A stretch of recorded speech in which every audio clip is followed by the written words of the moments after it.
Imagine you're working on a project and encounter a problem. In this case, while fitting a Log Pearson III distribution to your streamflow data and trying to plot it, you face some unexpected issues in the resulting figure.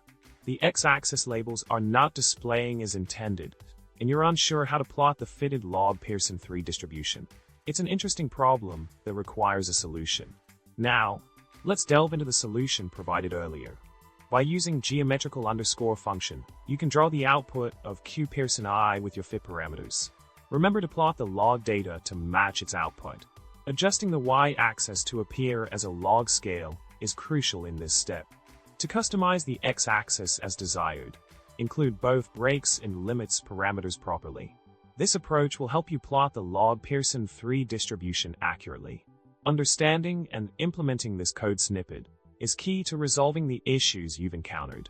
In summary, tackling the plotting issues when fitting a Log Pearson III distribution requires attention to detail and a structured approach. By following the provided solution and making necessary adjustments to the code, you can create the desired plot with observed values and the fitted distribution. Experimenting with the code and understanding the underlying principles will enhance your data visualization skills.